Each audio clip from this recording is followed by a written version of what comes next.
And welcome back to Prospect Time. I'm going to give you a weekly report that Mets Mirage puts out. Before we get into this video, you need to hit that subscribe button and let me know what you think about this. The big news during the week was really that Brandon Sproat, the Mets right-handed pitcher that was in Binghamton, he got promoted to Syracuse. Now he's in AAA, and he might be one step closer to the major leagues. There's no rush on him, but if he pitches really well, the Mets could certainly use all the help they can get at the rotation, in the bullpen.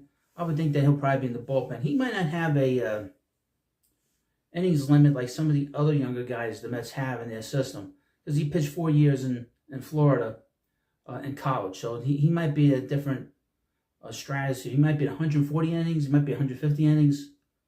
Who knows? This is the Mets Minors Weekly Report. Brandon Sproat pitches his way to Syracuse. Okay, this past week in the Mets minor leagues was forgettable for the Syracuse Mets, who lost their second consecutive series, and the Binghamton Roma Ponies. Meanwhile, the Brooklyn Cyclones split their series, and the St. Lucie Mets achieved a rare series win, albeit in a rain-shortened 4-game set. And there's been a lot of rain here the last few days, especially in New York. And it's going to rain all week. I think the big league club is not in town. Despite the overall struggles out of Syracuse and Binghamton, the two best minor leaguers from this past week were Syracuse's Luke Ritter and Binghamton's Brandon Sproat. Sproat is now a member of the Syracuse Mets after earning promotion following his latest dazzling start, which he struck out 13 batters over 5 innings. Pitched awesome last week. For the second consecutive series, the Syracuse Mets looked nothing like themselves, losing 5 out of 6 games. This time it came against the Columbus Clippers. The final 3 games of the series were especially lopsided, with Syracuse being outscored 14-2. Syracuse is now 16-17 in the second half of the season, and 62-45 overall.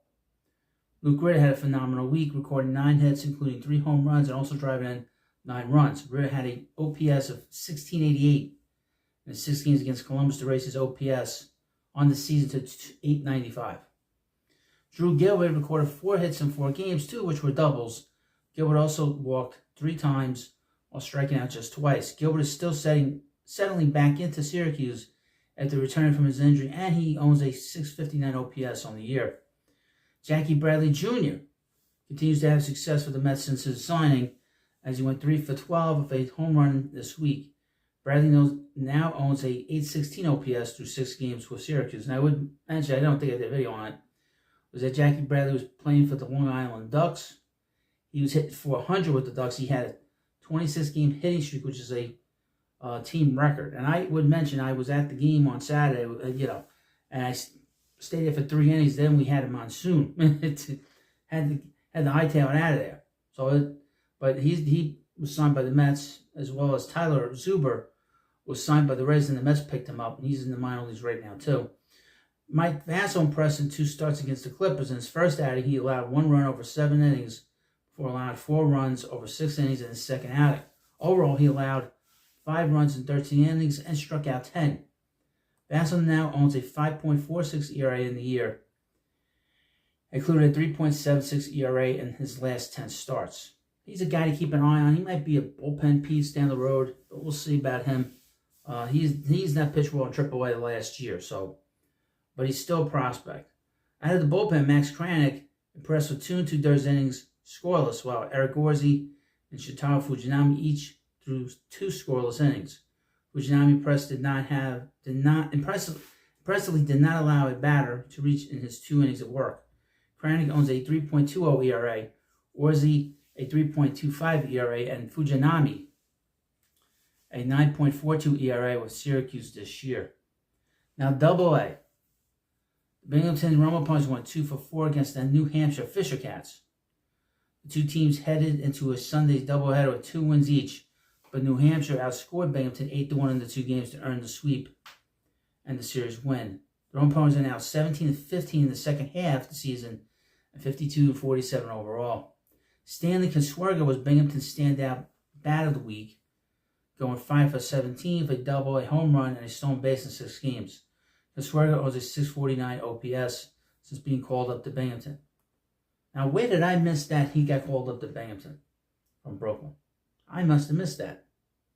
It probably happened during the time that the Mets were, when we had all the trades and the trade deadline stuff. Matt Ruddick was the only other Bengal bat to have a good week at the plate, going 6 for 18 with 2 doubles. Ruddick has a 710 OPS in Binghamton this year.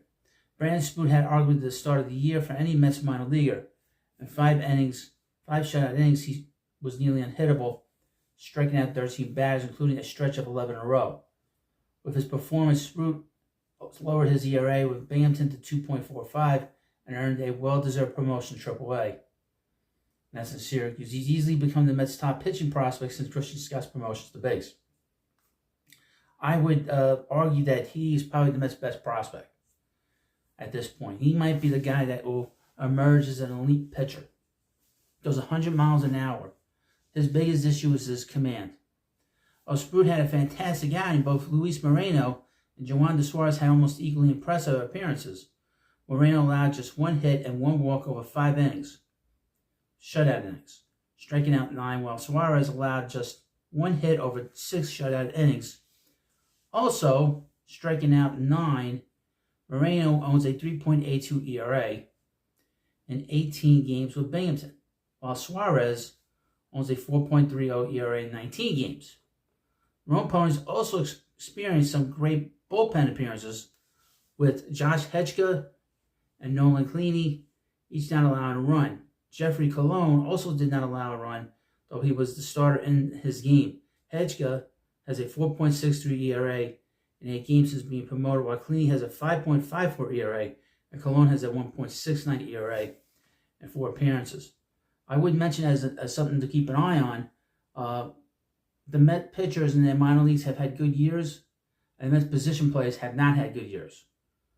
And we know for the last few years the Mets have been a little bereft, a little low in terms of quality pitching, and in terms of starters and relievers. So this is a big year for the pitching side to see this sort of improvement. High A Brooklyn. The Brooklyn Cyclones split this year's Aberdeen Ironbirds to move them to 15-21 in the second half of the season. Brooklyn is 48-54 on the year. Mateo Gil had a fantastic series, going 7 for 21 with 2 doubles and 2 home runs. He also led the team with 6 runs driven in. Gil has struggled with Brooklyn this year, owning a 681 OPS. Nick Morabito also impressed, leading the team with 8 hits, while recording a double, a triple, and 4 stolen bases. Morabito now owns a 735 OPS in Brooklyn. He was promoted back in June from St. Lucie. Jacob Reamer made his return to the Brooklyn Cyclones, and despite playing just 3 games, he went 3 for 10, a double, an RBI, and a walk without striking out once. His OPS in the 3 games was 817. Now, he'd been out most of the season. Half the season, it was missed. He missed due to injury. Right-handed pitcher Jonah Tom pitched well in his start, allowing 2 runs in 5 1/3 innings and striking out 10 batters. Through 15 starts in Brooklyn, Tong now owns a 3.36 ERA with 88 strikeouts and 64 1/3 innings.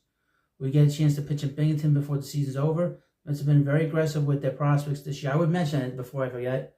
Nolan McLean, I guess, has been shut down. He had pitched 75 innings. And you got to keep in mind, not only did he pitch 75 innings, but he played the first 2 months every day as a designated hitter when he wasn't pitching. So I believe that the Mets have shut him down. He has not pitched in a few weeks. So they might have shut him down for the season. He might have reached his innings limit. Just as a note.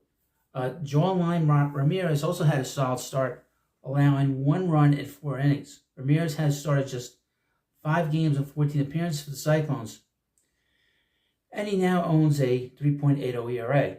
Justin Lawson was the Cyclones' best reliever, allowing 2 unearned runs in 4 2/3 innings over 2 appearances.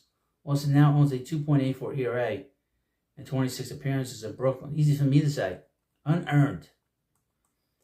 The St. Lucie Mets and Fort Myers Mighty Muscles were only able to play a 4-game series due to inclement weather.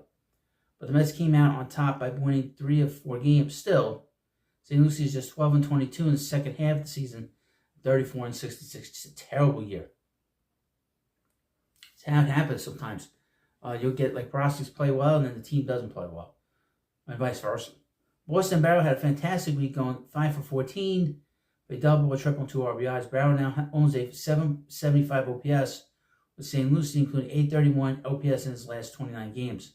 Colin Houck also had a really good week, going 4 for 9 with a home run and leading the team with 4 RBIs.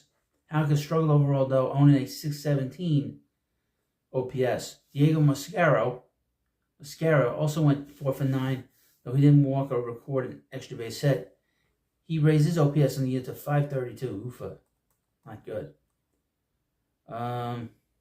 Dominican Summer League Mets. I haven't talked about them lately. The DSL Mets Orange had a solid week, going 3-2. That puts them at 23-21 the year. Kivar Garcia went 4 for 11, the triples and the stolen base as well. Giovanni Rodriguez recorded 2 doubles and 5 RBIs. And I would mention Rodriguez is 16, 17 years old.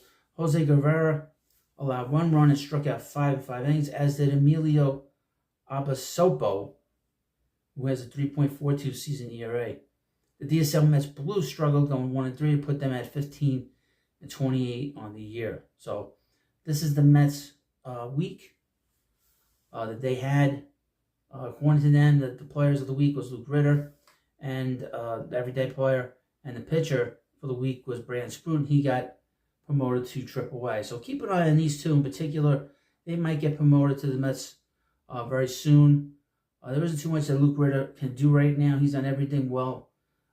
Is he a prospect? No, but he probably is not a AAA player anymore. He might be 4H, which is 4A, which is a player that's in between. We'll see. But he's going to get a chance either with the Mets or with somebody else. And of course, Brandon Sproat is he has the potential to be an elite pitcher. And we'll see. I saw him a little bit in spring training and that spring breakout game. He throws very, very hard. But like I said earlier in the video, he needs to get his command under control, no pun intended, and get a good idea of where to throw the pitches and how to do it, and in what counts and whatever. But those are the kinds of things he has to learn. He has to learn to be a successful major leaguer. Now, Christian Scott, he was doing well, and then it seemed like he regressed a lot before he got hurt, and it's been sitting him for the last few weeks with his injury. But Sproat is an interesting pitcher, interesting, that you need to keep an eye on. You're going to learn about him very quickly. We've all learned a lot about him so quickly. And we're going to learn more stuff as the month progresses. This is really only the beginning of the month. We got at least 2-3 more weeks to see how he does in Syracuse. So thank you for watching this video. Of course, please subscribe to Prospect Hut, and I'll see you later.